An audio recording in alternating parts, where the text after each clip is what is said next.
Welcome to Under the Onion Skin, the podcast to get closer to independent animation directors and get to know some behind the scenes of their short films. My name is Giulia, and each time I talk to a different director about a short film they made. With this podcast, I hope to be able to capture a glimpse of what I love mostly about festivals, to have something to listen to when we're back to our regular lives, but above all to celebrate beautiful films, talented artists and storytellers. Welcome to Under the Onion Skin. I managed to catch Nikita Diakur literally 10 minutes before he left Fantoche Festival in September 2023, and I'm glad to share with you today the conversation we had about his short film Backflip. In this episode, among other things, we talk about fears, confronting them, and about feedback from the audience. I think I need to leave in like 10 minutes. That's good. Okay. I have the trailer here. Yes. The trailer for the festival. Yeah. And I have my film in the panorama. Okay, but I didn't know you were attending. Yeah, no, I had to come. Okay. Fantoche, I need to visit. That's very nice. But it's very nice that I managed to see you before you were running away. Yeah. I saw you a couple of times, but then everybody is like running around, and it's very difficult to catch everyone. It becomes like a tiny Annecy. Yeah, I don't know. I think we never really talked one-on-one about this. I remember we talked in Annecy a little bit. Still, are you tired of questions about this film? About which, the Backflip film? Backflip. No, there's not many questions. Okay. There's just Q&As, and then... No. I mean, that's why we make films also, to talk about things. Yeah. Topics that are in the film. It's very... I think it's important topics, and so it's never tired of talking. You become sometimes like a machine. You're repeating the same stuff. But that's what I would like to avoid. I like this because it's not an official interview, and I hope it's more a conversation. At one point when you're in the Q&As, then they probably ask about the technique and things like that. But to me, it's actually more about the content, about what the film is about, the topic, and that's why I'm always like responding with the topic also on top of the question. But sometimes the Q&As are very fast, and then they're like, "Oh, you have made a very funny film. Yeah. Can you do a backflip yourself?" And then that's basically acting the jokey part about it. But I think it's normal. And is the film about fear and finding ways to face it without facing it? Yeah, it is sort of, but it's also a film about, that's what I say then at the Q&As, that it's the fear of the backflip, like the backflip that we do as humans, and then the fear that I have for artificial intelligence. And so it's basically a film about fear. That's the main topic. And is it for you maybe that in order to get rid of the fear or to try to attack it, you try to understand? So, exactly. For example, the character tries to learn, or you try to make a film with artificial intelligence, and that's a way to... Yeah, it's kind of getting to know your fears, your enemy, your confront yourself. Like when you are allergic against something, you put but you actually put a little bit of the things that you are allergic against into you, and that makes you kind of digest it or be better with the things around. Yeah, to get your body know it, to test it. Exactly. So to me, the film is kind of like this therapy, that you deal with something that's quite scary. Also, doing the backflip, you deal with it, and you're afraid of AI, then you deal with it, and things like that. I think that's also just an interesting thing to deal with. Yeah, it's also brave, because sometimes the fear makes you, for some people, makes you reject it, but like that, you are all vulnerable, like showing your fear and also showing that you are trying, so you fail, that you...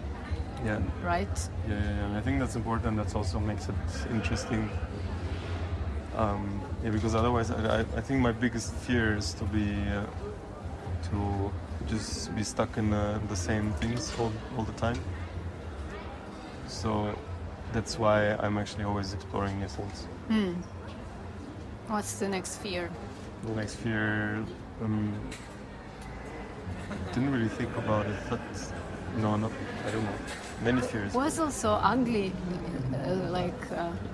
started from a fear, or was also ugly made because of a fear? Ugly was made. Ugly was made rather because of me wanting to go to festivals again. That's a good answer. Yeah. It's, to me, it's a legit reason to make a film. Yeah, that was maybe the more egoistic reason for it. It's just me liking festivals and want to go there. Yeah. But besides that, I think it was also reading that story about the ugly cat, which didn't really speak to me. Yeah. And make the story actually speak to someone like me, or like people like me. Sorry, I jump again back to Backflip because I was thinking about fears and Backflip itself. Was it made on purpose, the fact that it's such a digital world, AI and this, so it's a 3D avatar, it's a digital world. My question is, did you do it on purpose, that the challenge was such a physical, real life obstacle, which is making a backflip? It's a very physical and body bounded problem. Was it made on purpose, created even more contrast? Yeah, because it's kind of, it's like a metaphor in the end. Yeah. Because the challenge is digital, it's like the AI learning something, so it doesn't really care about the digital, the analog world. But we as humans live in an analog world, so to understand the fear of something which is digital, it is probably helpful to find ourselves in the same sort of fear which is like related to analog. Yeah.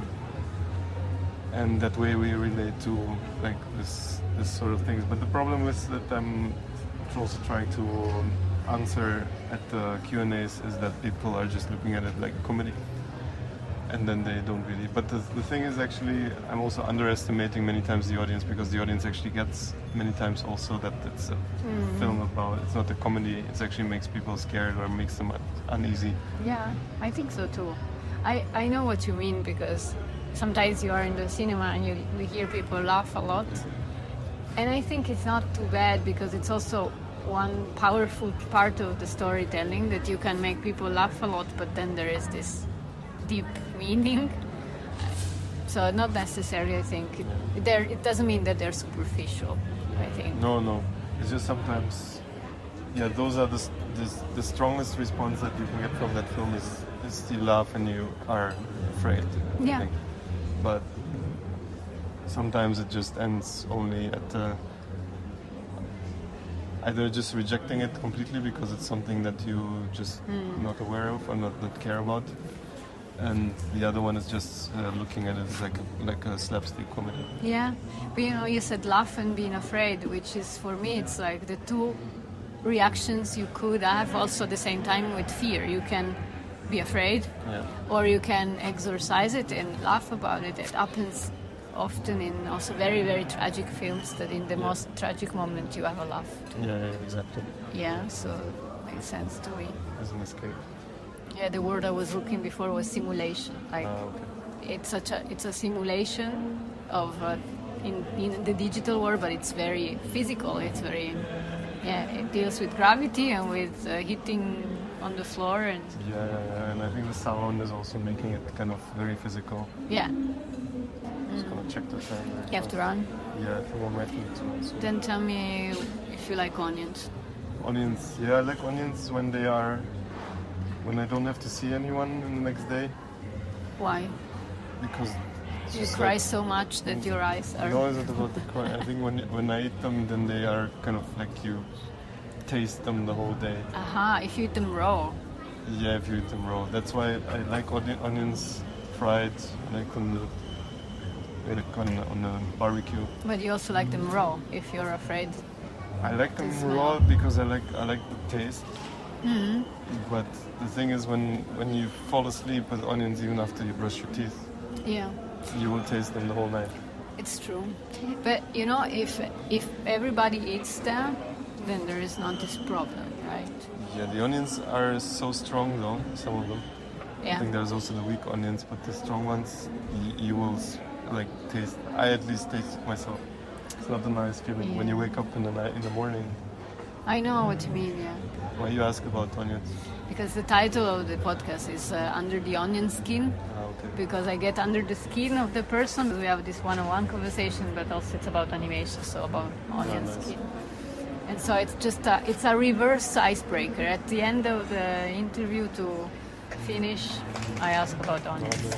I like the reverse one. The reverse part. But I think that... And this was the quick chat I had with Nikita. I hope you liked it and you will have the chance to watch the amazing Backflip soon. Check the show notes to reach out to Nikita and see his work, and maybe rate the show as well while you're there. I want to take advantage of this space to thank all of those who are supporting this project and sending feedback. In particular, I want to thank my patrons who are reading me every month and following the behind the scenes of everything I do. Thanks Harrison, Rafael, Giulia, Salman, Hetta, Brett, Jamie, Elisa and Ara. That's a wrap for now. This was Under the Onion Skin. Thank you for listening, and until next time with another director and a short animated film. Ciao!